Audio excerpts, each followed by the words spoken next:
آج وہ غدار بھی وہی ہیں. آپ نے آسانی کے ساتھ پریس کانفرنس کی اور جا کے گھر چلے گئے اپنے بچوں میں. آپ نے کہا تھا کہ فوج ہماری باپ ہوتی ہے. آپ نے اسی فوج کو غدار کہا. آپ نے کہا کہ D G I S I جو ہے یہ ملک کا رکھوالا ہوتا ہے. آپ نے اس کو رسوا کیا. خود تو آپ نے سیاست سے بریک لے لی. اب ان بیچارے غریب عوام کارکنوں کو سیاست سے بریک کون دلوائے گا؟ خدا کے لیے ان ہزاروں بے گناہ جتنے بھی کارکن ہیں ان کے بارے میں سوچا جائے. آپ کا ضمیر تو بڑا ہی بے ضمیر نکلا.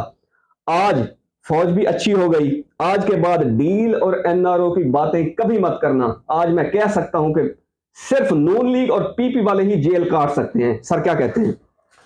جی بہت شکریہ ملک صاحب، آپ نے بڑا ڈیٹیل سے جو ہے اس کو ڈسکس کیا اور آپ نے اپنے جذبات کا اظہار بھی کیا. آپ کی گفتگو سے آپ کے جذبات بھی چھلک رہے تھے.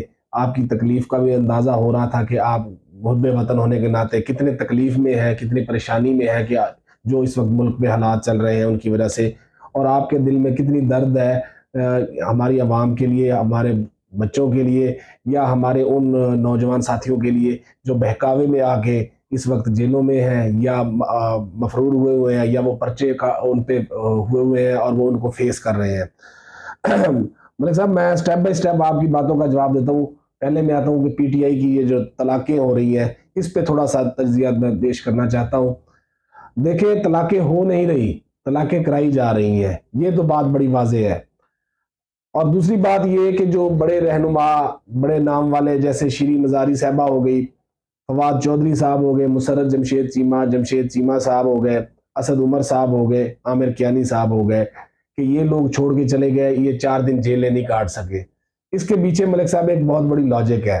انسان اپنی ذات پہ کوئی زخم آئے، کوئی دکھ آئے یا کوئی تکلیف آئے وہ تو برداشت کر لیتا ہے، لیکن بعض اوقات حالات اس طرح کے ہو جاتے ہیں، حالات و واقعات اس طرح کے ہو جاتے ہیں کہ انسان کو جو ہے وہ روحانی طور پہ توڑنے کی کوشش کی جاتی ہے، مینٹلی اس کو ٹارچر کیا جاتا ہے.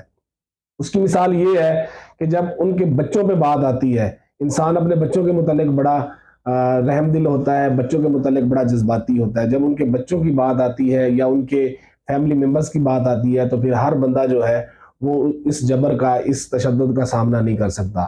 پی ڈی ایم کی حکومت جو ہے یہ اس فستائی پہ اتری ہوئی ہے کہ یہ لوگوں کو توڑنے پہ کوشش کم کر رہی ہے، ان کے فیملی ممبرز کو ٹارچر کرنے پہ، ان کے کپڑے اتارنے پہ، ان کو ننگا کرنے پہ، ان پہ تشدد کرنے پہ زیادہ اتری ہوئی ہے.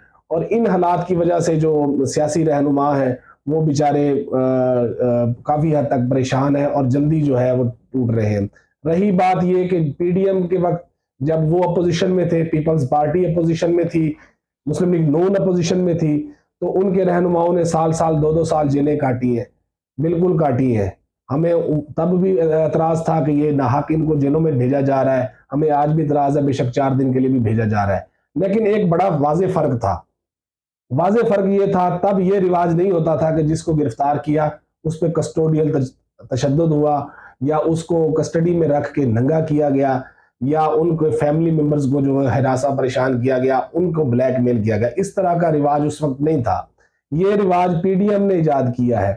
انہوں نے جس کو بھی پکڑا اس کو اس کی بے حرمتی کی، اس کو بے عزت کیا، بے لباس کیا، بے آبرو کیا. اس لیے انسان جو ہے وہ جتنے بھی لیڈرز جو ہے ٹوٹے ہیں وہ روحانی طور پہ ان کو ٹارچر کرنے پہ یا مینٹلی ان کو ٹارچر کرنے پہ ٹوٹے ہیں.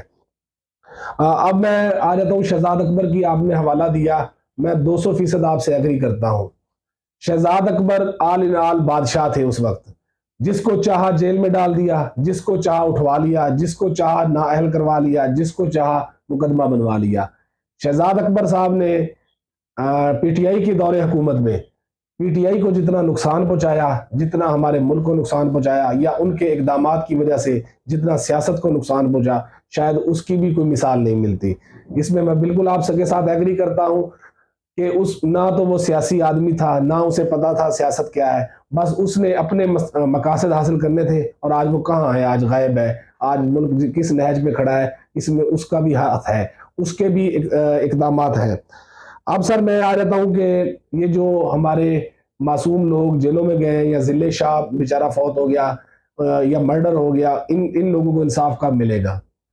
سر ہمارے ملک کا یہ المیہ ہے، ہمارا بطور قوم یہ المیہ ہے کہ جو بڑی مچھلیاں ہیں وہ ہمیشہ جال کو پھاڑ کے نکل جاتی ہے.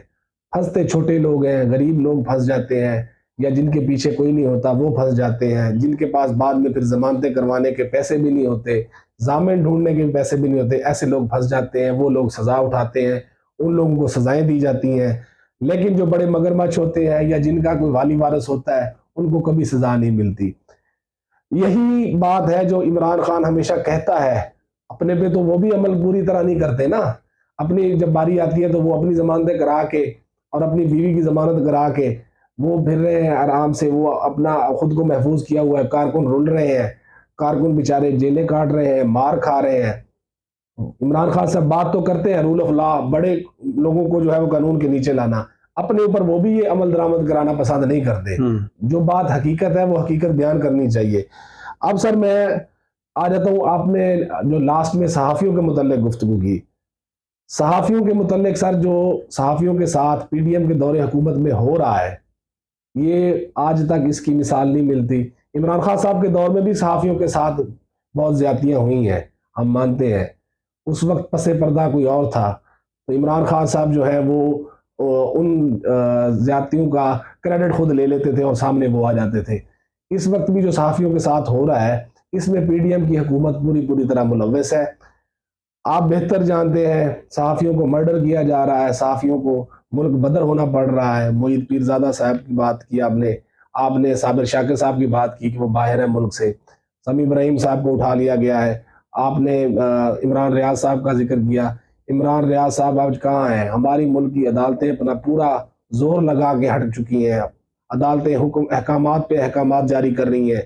آئی جی جو ہے وہ آ کے غلط بیانی سے کام مسلسل لے رہے ہیں, لیکن آج تک عمران خان صاحب کا کوئی عطا پتہ نہیں ہے. عمران ریاض خان صاحب کا کیا پتہ وہ زندہ ہے نہیں ہے, کس حال میں ہے. ملک صاحب ایک بندہ جب مر جاتا ہے تو اس کے گھر والوں کو اس کا صبر آ جاتا ہے, لیکن جب بندہ اغوا ہوتا ہے تو گھر والوں کو صبر نہیں آتا.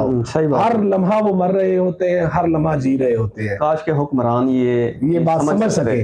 اور لاسٹ میں یہ درخواست کروں گا کہ اگر عمران خان صاحب کسی ادارے کے پاس ہے, عمران ریاض خان صاحب, تو کائنڈلی ان کو عدالت میں پیش کریں. اگر ان کے جو جرائم ہیں یا ان نے کوئی جرم کیا ہے تو اس کو قانون کے مطابق سزا دی جائے. صحیح بات ہے. ان کے والدین پہ اس طرح کا مینٹل ٹارچر جو ہے وہ بند ہونا چاہیے. صحیح بات ہے. تو سر ولاگ کے آخر میں ایک جنونی انقلابی کا قصہ پیش کر کے جناب کی خدمت میں اپنا ولاگ ختم کروں گا. لاہور کا حاشر خان درانی نام کا ایک نوجوان جو کہ آئی ٹی کا ایکسپرٹ تھا, ٹھیک ٹھاک اس کی سرکاری پے تھی, 9 مئی کو انقلاب کے لیے کور کمانڈر ہاؤس پہنچا اور ویڈیو بنا کر اپلوڈ کر دیتا ہے. اس کے بعد پولیس اس کے والدین اور رشتہ داروں کے گھر پر چھاپا مارتی ہے. حاشر جو ہے وہ روپوش ہو جاتا ہے. 5 دن کے بعد وہ ٹویٹ کرتا ہے کہ میں دربدر ہو چکا ہوں, کوئی رشتہ دار دوست مجھے پناہ نہیں دے رہا, پارٹی نے مجھ سے لا تعلقی کا اظہار کر دیا ہے, ہمیں توپ کے گولے کی طرح توپ میں ڈال کر پھینک دیا گیا. ہمارے سیاسی رہنما نے یہ کہہ کر سیاست سے بریک لے لی کہ ہمارے جو بچے 11 سال کے 13 سال کے ہیں, کیا میں کسی کا بچہ نہیں ہوں؟ میں حاشر صاحب کو کہتا ہوں کہ جن سیاسی لوگوں کے کہنے پر آپ نے اپنا فیوچر خراب کیا, کل وہ کسی اور سیاسی جماعت میں بیٹھے ہوں گے, آپ میں مقدمات فیس کریں گے. یہی چیز ہر پاکستانی کو سمجھنی ہوگی. اللہ پاک پاکستان کا حامی و ناصر ہو. آج کا ولاگ بس اتنا ہی. جج صاحب آپ کا شکریہ. بہت شکریہ. جہاں رہیں خوش رہیں, اپنا اور میرے چینل کا خیال رکھیے گا. پاکستان زندہ باد.